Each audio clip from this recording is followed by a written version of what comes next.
Back again at Boom Tube Comics here, 1475 Meriden Waterbury Turnpike in Southington, Connecticut. Got it down pat now. That's right. I say it 96 times a day, you're going to get it down pat. We've been hanging out all day, and we got Tobias here. Tobias, a.k.a. Dr. Chopper. Dr. Chopper, why don't you explain to everybody what that Dr. Chopper moniker exactly refers to? Are you a motorcycle enthusiast, a helicopter enthusiast, an Arnold Schwarzenegger line enthusiast? Get to the chopper! What exactly does that mean to everybody? Well, it comes from a buddy of mine online, because what I do is I rescue comics. Okay. And now some people may not see it that way, but a lot of times I find comics that are... I call them the Island of Misfit Toys. Yeah. They're in the back corner of some shop somewhere, and they're just haven't been loved on. I mean, or they've been loved too much, you can say. Mildewy, smell like water stains. Reader. That's how the Charlton books came off the press. Yeah. And so I find them, and a lot of the art in them, not just the cover, but the interior is awesome. The story. And I feel that there's so much that can be featured in these things. These things can kind of get a new life, so to speak. So, my wife, she saw my office with bare walls, and she said, "You need to put art in your walls." And I said, "Okay." So I went to Hobby Lobby, and I saw the generic metal signs and things, and I said, "Oh, it's great, but it's soulless." And we're like other if it's not Superman, Batman, or Spider-Man, maybe Iron Man now, or the Avengers, you're screwed. Where's my Moon Knight? You know what I mean? Well, Moon Knight's a bad example. No, it's not. Fantastic. Look at this. Terrible character. No. But anyways, where's my Blue Beetle? Okay. All right. Where's my Booster Gold? And I'm talking old Blue Beetle. I'm not talking the new one. Ted Jamie Corey. Reyes. Right. Dan Jarrett. So anyway, I left Hobby Lobby with a bunch of craft supplies, and then I went and dove into some of my books that I had, and I started chopping, and I started coming up with some ideas that would feature the cover and interior, and I started putting it together. And this, by the way, this is my daughter Abigail. Wait. There we go. She is my mini chopper. And she helps. She's learning the craft as well, and she does collages. She's been helping all day, doing a very good job. Yeah, she's been on amazing. it. So see the mini table. Down now, yeah. okay? Yeah, see, this is the mini workstation. There it is, the mini workstation. Yeah. All right, I grabbed one right off the bat to give people an idea of what you got going on here. Now, this is a book, Wolverines. I'm assuming probably a 90s book, maybe, or am I wrong? No, it actually just came out recently, about 2 years ago. Okay, it's a Deadpool type thing. Yeah. So here's what we got going on. Well, it's Deadpool with the Wolverine claws. Now, I never read Deadpool until I started doing these, and I am now like, well, first I read it in Ryan Reynolds' voice, which helps. Yeah. But I am like just beyond myself laughing when I read these now, because the humor in these is great. So this issue is because Wolverine's dead in this Wolverines, and so Wade says the world needs a Wolverine, so he goes out and buys a Wolverine suit. He's got a little garden well, he does that, but then he buys this Wolverine suit, and then he says, I need to do everything that Wolverine does. So first thing he does is he doesn't hunt down Hulk. He hunts down She-Hulk because he knows he can't take on the Hulk. No.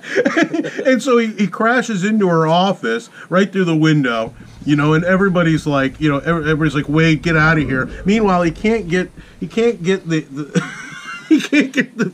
the claws to work right. And so finally, She-Hulk ends up just kicking him back out the window, going, well, the window's broken anyway.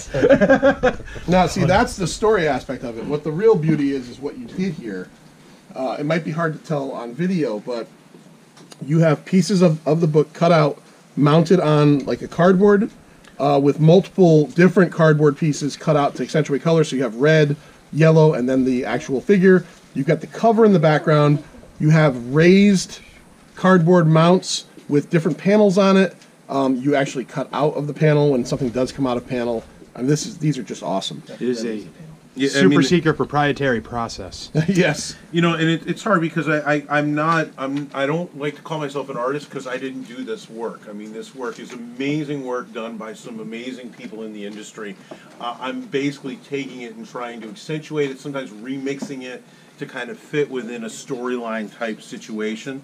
That is what I call my cover pop type. This came out of the fact that I call this a legacy 3D collage. This comes out of the fact that collectors are like, "You're cutting up comic books, you're mean!" And that's where Dr. Chopper came from, because I'm like this villain that cuts up comic books. So I said, if I can take great books and actually preserve them, I started taking the full books and putting them in a 2mm Mylar sleeve, mounting them within the piece. Then I take a secondary book, either a roached copy that you find somewhere, or, you know, a regular printing of a copy, and I put in the storyline around the book. And so you have a full book here in 2mm Mylar, you know, that's going to be preserved there. And, with all the proper credits for the credits. I try and always put the credits in if I can. And then this is what I start off doing. I call the regular collage. I mean, it sounds, after you have like legacy, you know, it just sounds regular. You know, I guess I'm going to fail Stan Lee's alliteration school for that. But this is just one book, and I took the cover off, mounted the cover, and then we have the storyline here. And to me, Wonder Woman, anything with Wonder Woman and the Invisible Jet is just awesome. And so I put in, of course, we have the credits there. I love the fact you got the credits there. And really giving these guys, I mean, because especially 70s and 80s, these guys were the unsung heroes. And of course, way before we know the story of Bill Finger and all that as well. I think that credit needs to be given where credit's due. You know, so I make these collages, and then I end up with a lot of scraps. So when I do a legacy collage, I sometimes find little scenes and little vignettes that I think would make little fun pieces. So these are called the Mighty Minis. See that alliteration? And this is the demon here, and this came out of a Wonder Woman book. And this is the demon then coming Etrigan then coming back to his regular self. Kind of fun, kind of interesting. I like this one too. Simple, but just out of the Killing Joke. Yes, it was like a 19th or 20th printing. Okay, calm down out there. But you know, I mean, that's the one with the lowest print run. Yeah, exactly. I will tell you all, the person brought it to me, and I'm like, I asked 4 times, "Are you sure you want me to slice this?" You know, I mean, it had a $20 price tag on it, but this was a book that her father, it was the first book her father gave to her, and it just had a sentimental feeling to her. So, I mean, it's like, you know, books are like that all the time. I want to point this one out in particular, not a character that I'm a big fan of, but the Carol Danvers Captain Marvel, and just check out the gold foil paper he used here, and the outline going around.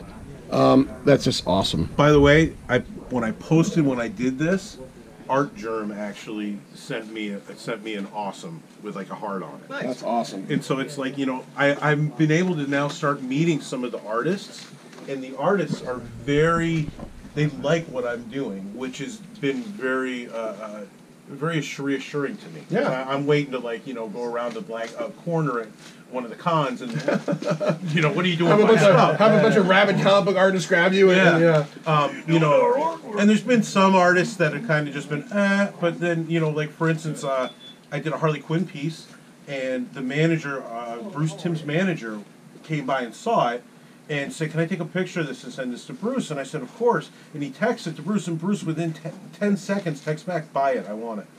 So, that's, I mean, awesome. It's like, so my piece out, if you're out there, Bruce, thank you very much. And thank you for watching Pint Comics. Yeah. You have so many better things to do right now. But it's hanging in his office, you know. I mean, cool. It's to me, it's just awesome. Really cool that not just, you know, not just the artists, but just people, that people take these things, they're looking at them on their wall, they're enjoying them. And what I want to point out, though, I don't know if we were very clear about it yet, it's not like you just come to Tobias and say, "Oh, I want the Captain Marvel one." You bring him a book, right, and say, "I want you to make this out of this book." So it's not like he does have pre-made ones, but it's not like you only can choose from the pre-made ones. You can set up time with him. So if you, with your multiple copies of the silent issue of G.I. Joe, wanted to bring it to him and have him do this, you know. Yep.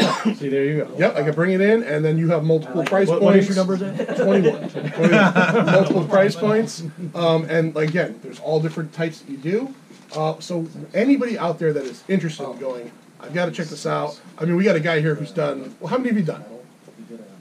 I haven't done. Well, how many have you had him do? I mean, I think you have 5 of mine now. Yeah, 5. 4 or 5. Yeah. 5. So we've got someone that's done this 5 times. So I think that shows some customer satisfaction. Exactly. So if people want to find you on Instagram, on website, all that stuff. Codakhrome Comic Shop. It's a Codakhrome. So I don't want to welcome any trademark infringement suits. There you go. But that comes from Codakhrome. I used to shoot as a photographer, and I loved Codakhrome film because it would just be vibrant and capture just amazing color. And part of what I do is try and incorporate color into my pieces. I mean, it's Bring this one out. Yeah, the You can't get Ragman's much brighter than that. Yeah, look at that. You know, I was staring at the Ragman. That's how good it is. Yeah. so I mean, I really, so that's where the Codakhrome comes from. Little known fact. And my buddy Chris Fannion came up with the moniker Dr. Chopper, which I then imagined looking like me being Dr. Doom. You got the with Dr. glasses. Doom, yeah. And so that's really where I just took the ball and ran with it, you know. I've got Schwarzenegger stuck in my head. Yeah. Thanks a lot. So, but I mean, it's just, you know, in this one, Oh wow. Art Germ just loved that one yesterday. I just made that one yesterday. There we go. Look at the pinks So- on that thing, man. That's sick. But you know, I'm so happy when there's a character like I'm doing a Spider-Gwen now, or like Supergirl, that I can work in something that isn't just red, yellow, and blue, you know. But not that I don't mind. I'll do anything. He'll do You know, I'll anything. do anything. But you know, indies, and then the other thing is I've been starting to go into ephemera now. And so, like, somebody brought me an old brochure from Stratton Mountain. Okay. Because it's very near and dear to their family. Right. So I took the old trail map in the travel broshure, and then I put in some of the old, like, 40s and 50s, like, I've got a bird paintings guy and that can stuff. have you do. Yeah, we got for the birds. So, anyway, the, you know, I've only been doing this for, like, 2 years. I'm very thankful to Dan and BoomTube because he's been very supportive of what I do. And he's actually, he has pieces here all the time. We rotate them out all the time. So there's always fresh stuff every couple months. You know, and if you're close to BoomTube, you can head here and ask Dan. Dan is one of my official places for commissions. He can talk you through it. He can tell you exactly what you need, price points, everything like that. Because sometimes it's hard to get me when I'm chopping. I'm not always looking at. What he's trying to say is he's high from the fumes from all the stuff he's spent. Yeah. Because I'm feeling it right now. It feels good. No, I'm just kidding. And then Instagram, Codakhrome Comic Shop on Instagram. Maybe you can write it on the bottom. I don't know. I'll edit it in. Okay. That's all Lou, man. Thank you, Lou. If you Codakhrome Comic Shop on Instagram, I'm always taking pictures of whatever I'm doing. So you want to see what I'm working on, and sometimes I get annoying because it's like, you know, every 15 minutes you get oh, now he did this, now he did this. Some people like it. If you don't, well, mute me. That's fine. That's the whole point. That's the whole point. All right, so we've been here with Dr. Chopper. Great day here at BoomTube Comics, and Lou gave me the signal that we're running out of time, so Thank you, guys. Thank you.